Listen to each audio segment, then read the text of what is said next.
What's up YouTube, welcome to our video. In this video we are talking about how we can retrieve all the data from Firestore database inside an HTML table. So let us begin. So these are the records that I want to retrieve inside my table.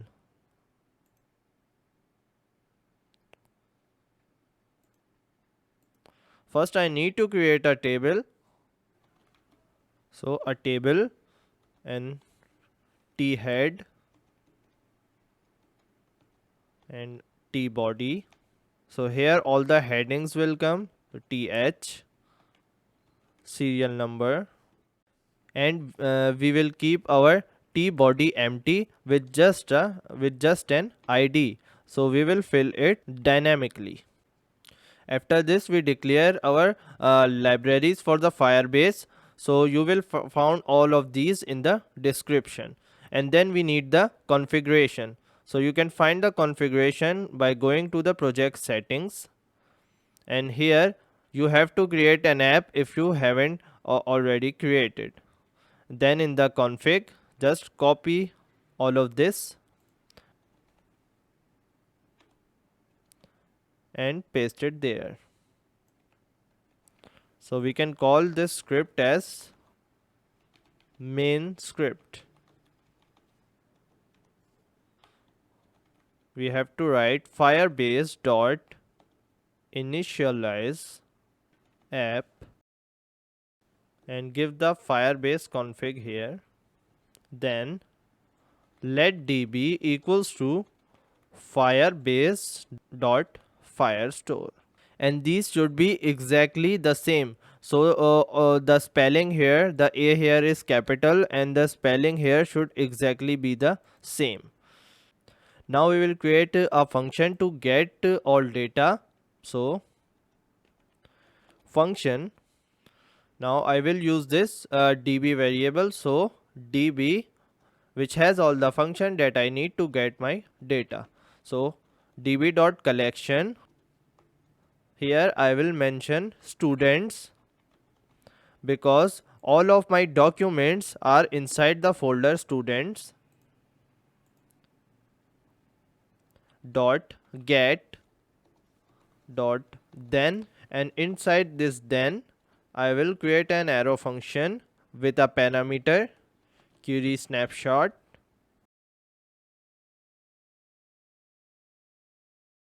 and inside the body I will create an array called students, and then a for each loop for the query snapshot.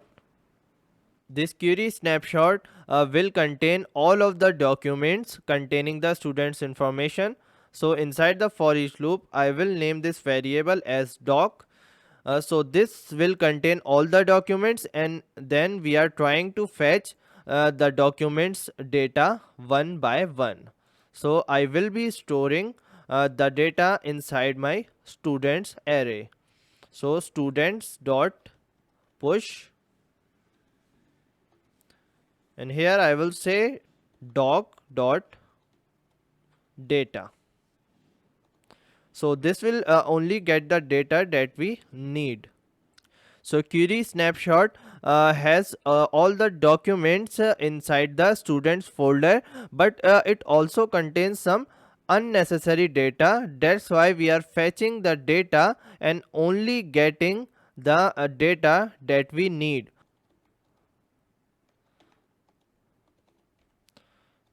So if I print the query snapshot in the console.log, then I will also print the students to tell you the difference between them. Then after this, I need to say window dot onload. So when the window is loaded, run this function. Now I can check this out.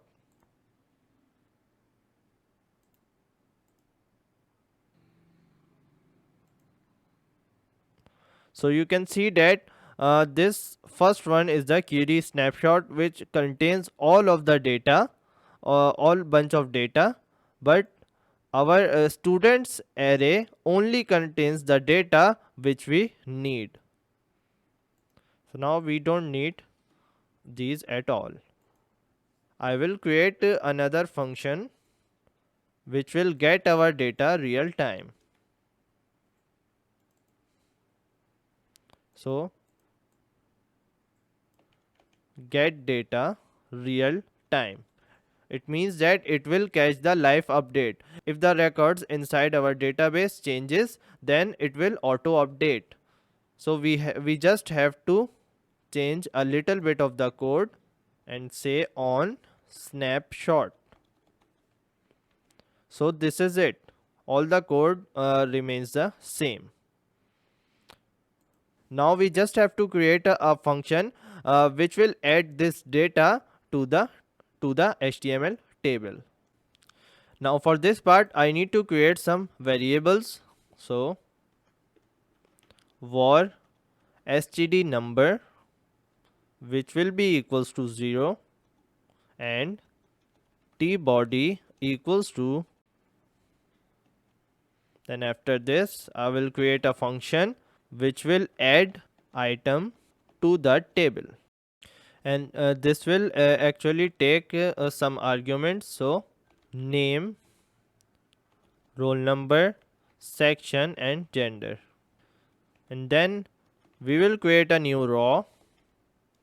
So our table row document dot create element, and it will be a tr. After creating table row, I will create 5 table cells. So td,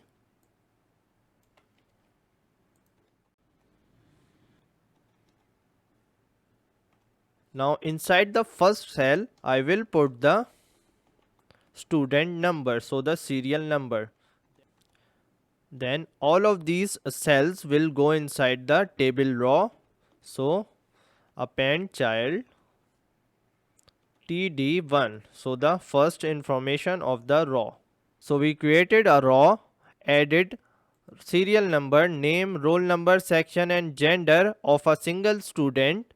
Then add all of these information one by one inside this row.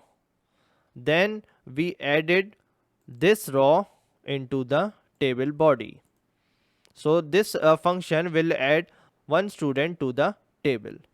Now I will create another function which will add all of the students at once. So the function will add, now here I will say std number equals to 0, tbody dot inner html equals to empty, so we don't get duplicate rows. This will take an argument of, and I will create another for each loop here and change the array. Now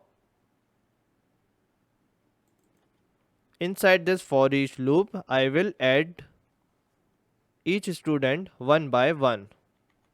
So element dot name, roll number, element dot section and element dot gender. And this name, roll number, everything should be exactly as you have saved in the database.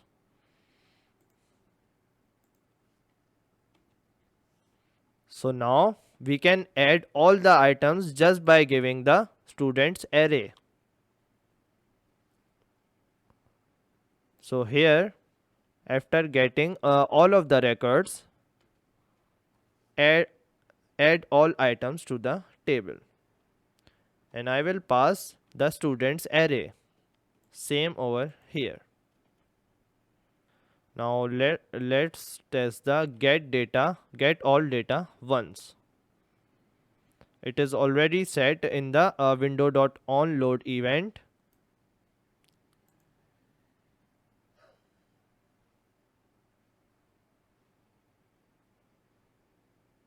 So we are receiving the data in our table, but the table looks hideous. So we can search for Bootstrap 4.4.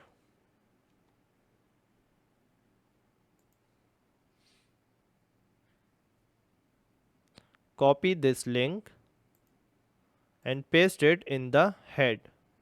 So here. Now just add a class table to your table, and you can see the magic of the Bootstrap changing your hideous table into this awesome looking table. And you can also use some more classes like table dark. Put this table inside a div and give this div a class of container, which is also a Bootstrap class, and also wd 50 w50. So now our table is at the center because of the container class, and w50 just made the width of the table half. I can also say w75. Now it looks great. Now let's test the getting real time function. So now we will get the data real time. Now if I refresh it, I am still getting the same data, but let me add a new data.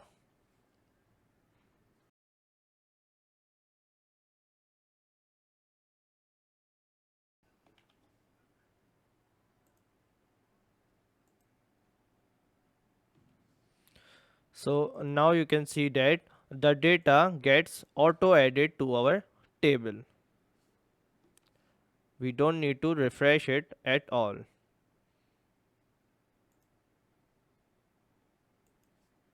So this is all for the video. If you like it, give it a thumbs up and do subscribe to the channel. See you next time.